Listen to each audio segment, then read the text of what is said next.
Hi everyone, I'm Sarah and today I'm going to be showing you my bullet journaling setup for the month of November using this Rustico Idea notebook. So if you keep watching, you can see how I got to the finished product of all of these fun pages, and feel free to follow along.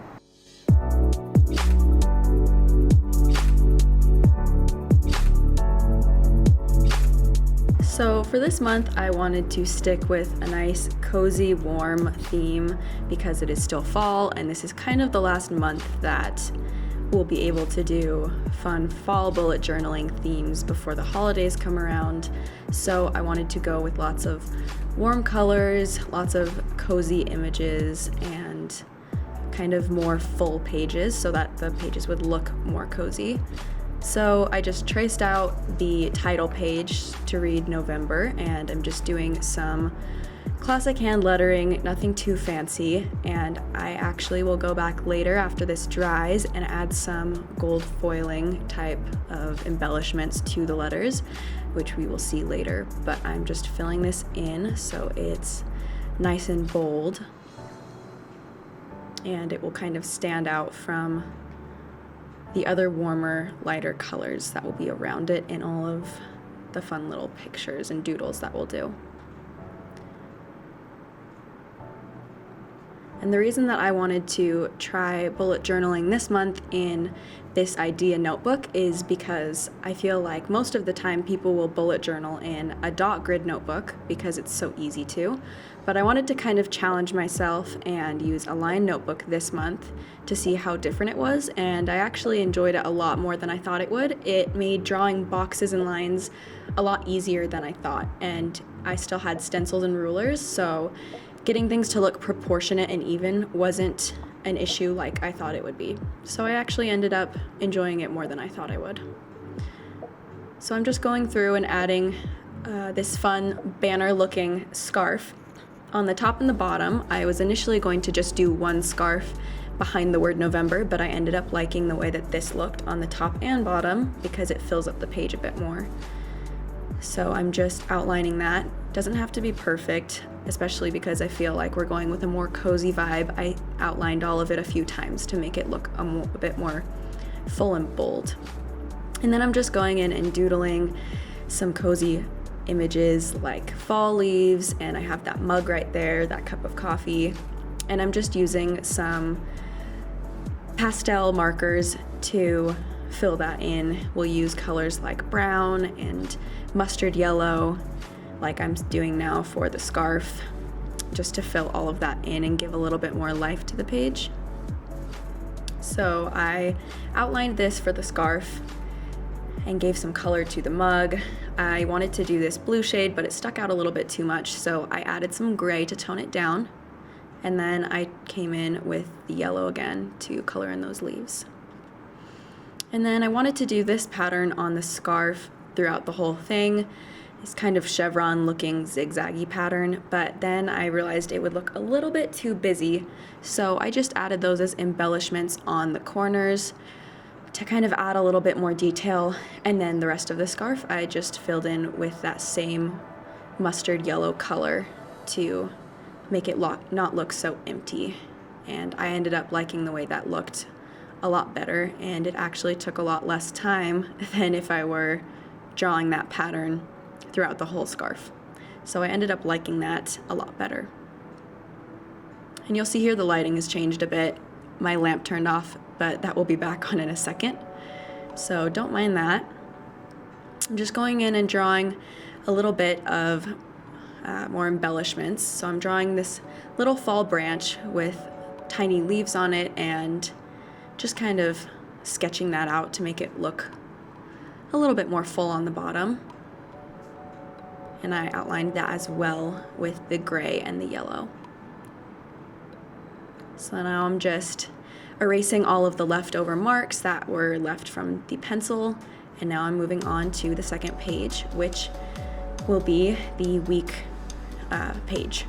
So I know that bullet journaling traditionally will have the title page first, and then the second page will be the calendar month, but I wasn't feeling doing a calendar month this month. I feel that it is the most useful for me to do just weeks because I never really referenced the month. So I probably should have included one, but I just wanted to get straight into the week planning for this month. So this is my week 1 sample. And if I were to do all 4 of the weeks, this is how they would all look, and I would just format them the same. So I'm doing these little boxes for each day and just hand lettering the day on top of each one with a dual-sided pen for hand lettering. And I actually was pretty far along on this page when I realized that I forgot to write the day Tuesday, and I went straight from Monday to Wednesday, and I ended up having to start over, which sometimes happens, but that's all right because I got to actually change the spacing of the boxes a bit more, and it ended up looking better than it would have originally, so I liked that a bit better anyway.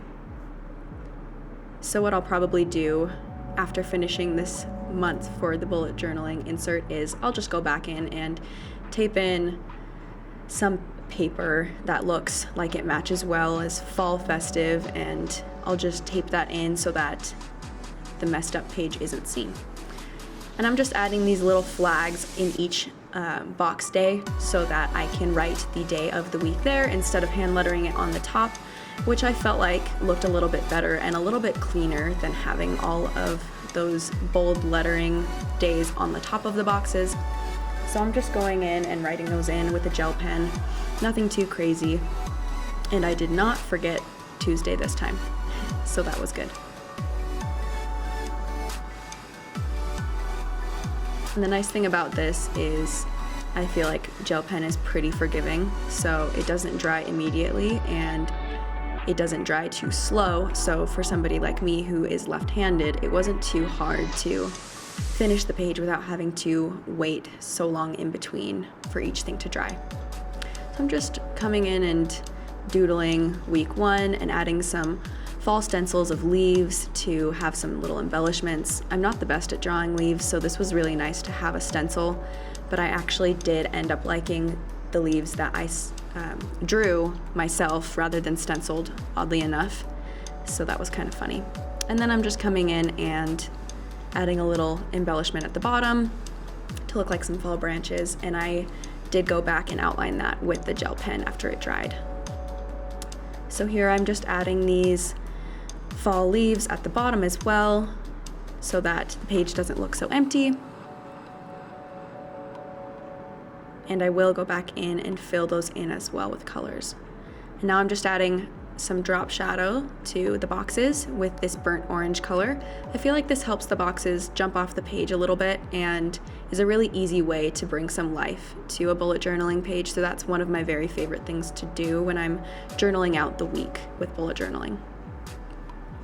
So now I'm just going in and adding some colors, outlining that branch, and then what I will do is I'll go in and I'll actually add more of those little dotted lines because I wanted to have that breeze looking doodle going all throughout the page. Now I'm adding these circles in the other corner of the boxes so that I can color those in and put the number date of each day in those, which I really liked because I feel like that looked really nice and organized, and the boxes looked even out with each thing on the corners. So there is the rest of the dotted line doodling, and that just kind of looks like a fall breeze. And now we are moving on to the next page, which is a mood tracker. I really like this idea. I know that there are a lot of things that people can track with bullet journaling. A lot of people will do habit trackers or sleep logs, but I wanted to do a mood tracker for this month, so I looked up a lot of different examples on Pinterest actually, and I found one that I really liked. There were people who did mood trackers with scarves, and they would fill in each day as a stripe of the scarf, and there are people who would do coffee mugs and color in the different shades of the coffee or tea, and those were all really cute ideas, but the one that I found that I liked the most were falling leaves, and each day is a little leaf that you doodle. So I went in and did that. I actually didn't know how to doodle each different kind of leaf and didn't want them all to look the same, so I did use the inspiration I found on Pinterest. There are a lot of mood trackers that are on Pinterest that are easy to use at your disposal, which is really nice. So I was able to fill all of these days in and just letting them dry in between because I am using that gel pen.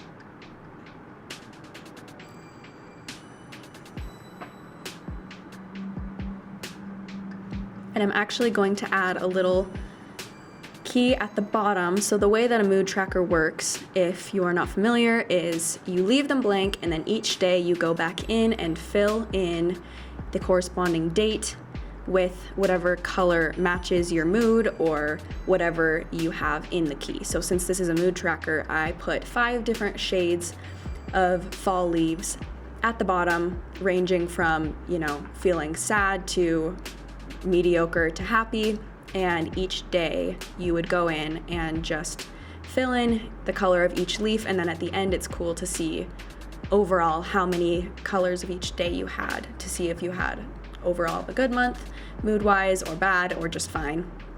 So this is the key I'm adding down here. I'm just using my stencil again to add these little banners, and I will color those in to have the key, and I'm just using those same fall colors that I've been using throughout, so the colors of reds and oranges and browns and yellows mostly.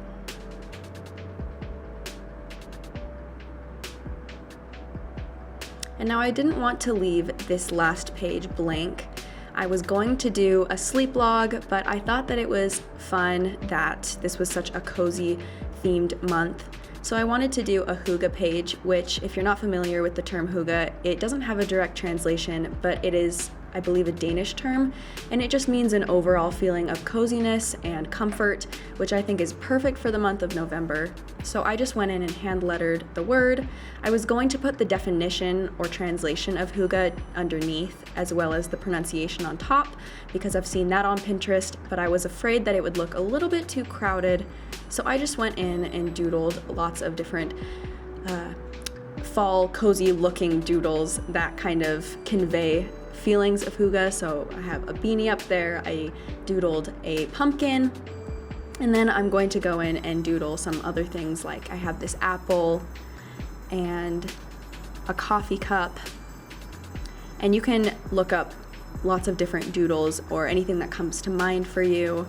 When you think of feeling cozy, you could do a scarf, you could do a fireplace, you could do some fall trees or leaves, you could do literally anything, but this was just what I went with. So I have the sweater down here, and I'm just adding some detail so it has a little bit more life in it. And I will go in and color all of these, not all the way, but adding some shading as well so that it looks a little bit more cozy and lively. So I'm coming in and giving detail on that sweater with the oranges, yellows, and browns, and then the same with the beanie. And I kind of made them correspond, which was kind of fun. Now I'm going in and shading this pumpkin. And this turned out a bit darker than I had hoped, but that's what happens when you aren't using watercolors and you have to mix the colors. So as you can see here, I added some more things. I added some falling leaves, I added a scarf and put a little plaid design on it, added a pumpkin pie and an acorn, and I actually forgot that I had this gold pen, so I went back and added that on the scarf in the first title page, and I also added that to the lettering for the title page, which I felt like helped to tie in the black lettering to the rest of the cozy feeling and just kind of gave it a more finished and polished look, which I really liked.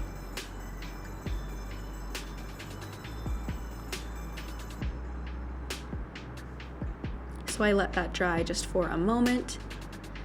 So here's my title page. I wish I would have added a little bit more leaves, but that is all right. You can always add the little dotted lines as well to make it more full. There's my week 1 with the drop shaded boxes and the leaves and the branches. There's my mood tracker with all the different shades of leaves, and I wish I would have had a different color washi tape, but that is all right. It kind of just sticks out like a sore thumb. And my hygge page. So that is all for this month's bullet journaling setup using my idea notebook from Rustico, and I hope you guys all enjoyed it.